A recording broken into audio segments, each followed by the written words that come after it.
Leo. We're on Leo now. So greetings and salutation, my friends. You are most welcome here. I apologize that I have not uploaded since July, but let's just say the energy was not quite right for reading. I have relocated and I am capable of reading again. So this is going to be your hopes, fears, and reality reading. Your cards are being a little unruly. If you click on the description box below, it will talk about the significance of the spread as well as the placement of each card. Without further ado, here we go with your hopes, your fears, your reality. So I'm digging the hopes here. The King of Wands is a very particular type of leader. He is a strong and benevolent leader, and he will move forward and he will help those who are willing to help themselves. However, if people fall to the wayside, the King of Wands will leave them behind. So he will lead, but he will lead the strong, the determined, and the faithful. Does that make sense?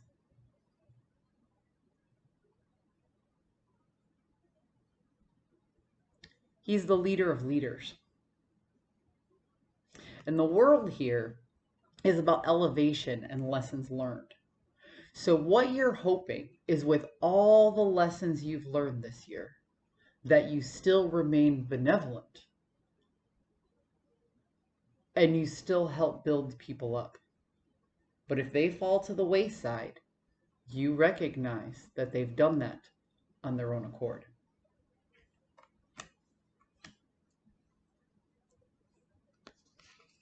The fear or anxiety portion. Well, first and foremost, we're going to look at the Hierophant, and I'm going to recognize this as an institution or groupthink. Okay? And here is you not walking away from this institution or groupthink. So something tells me that there's something within this power structure that you do not agree with. And yet, you don't leave it behind.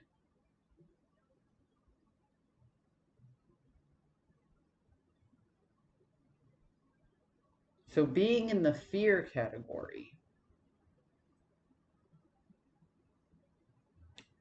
it kind of feels like there's a fear of leaving an environment, even though you know it's not serving your highest good or your best interest. But there's something to lose if you walk away from this group or this institution.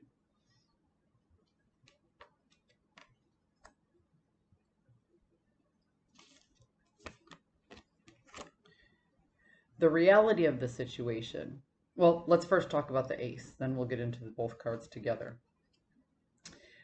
Whenever I have an ace, it's about high potential and low resolution.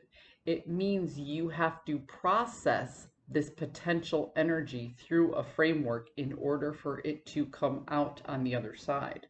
So this is the Ace of Pentacles, so it deals with material, the material realm. Resources. Now, resources can be actual wealth. It could be actual finances. This could be a vocational read. It can also be health. It can also be time. Time is a resource. Time management is a resource. Who you spend your time with determines whether you elevate or come down. How many times have you met somebody who just drains you of your energy? You know? How many times have you met somebody and having a conversation with them is so invigorating you feel like you could take on the world? So when we look at these resources here, are we talking about health? Are we talking about wealth? Or are we talking about time? And in that subset of time management, are we talking about people? Who serves your highest good and who does not? Okay? Because I have the Seven of Pentacles in the inverse here. That means that the fruit is rotting on the vine. Okay? There was the potential here. There was all the potential in the world to create what you wanted, but that moment, that opportune moment to grab all of the resources for the seeds that you have planted has passed. Now, I'm not saying it's lost. I'm just saying you might have to plant new seeds and wait for the next crop. There was a lesson here. There was an opportune moment that was not seized upon, and that is your reality. Now you're stuck with the group. And you're hoping to maintain these leadership qualities, to regain that loss, to replant that crop, to create a new opportunity that you will not miss this time. The potential is coming around again.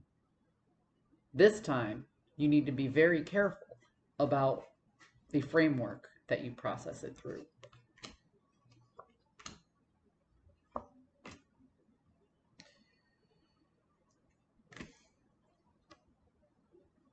Again, you didn't manage those resources properly, so you missed out on an opportunity.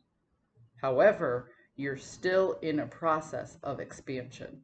So it's almost like, that old saying where one door closes and the other door opens. Well, take that and scrap it. Okay? Pretend like it's not a door. Pretend like it's a plate. Okay? So you only have so much room on the plate.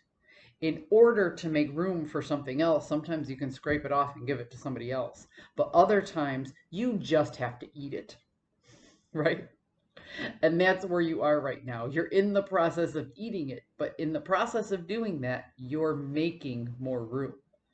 You're creating. You're giving room for creation. You're making a spot for something else to come in, but you have to eat it in order to get that empty spot on the plate to put something else on. And that comes with conflict, inner conflict, tit for tat, drama. The kind of conflict where nobody wins and nobody loses, but you just have to iron everything out. It's almost like digging up into the past and digging into those old wounds just to show everybody how silly it is to hold on to it. There's chaos coming in. And you're going to have to eat it for the moment.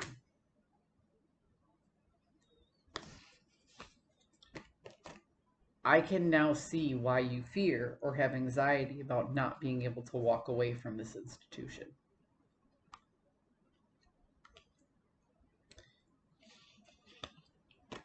And yes, you realize the lessons learned.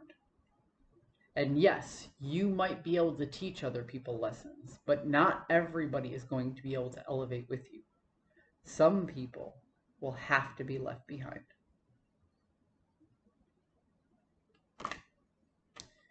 It's that old saying, it's lonely at the top. Once you start learning lessons and learning lessons and learning lessons, and other people don't learn those lessons with you, eventually you're the only person who can understand yourself. Think about that. I hope you found a message that can serve your highest good. And I'll see you guys next time.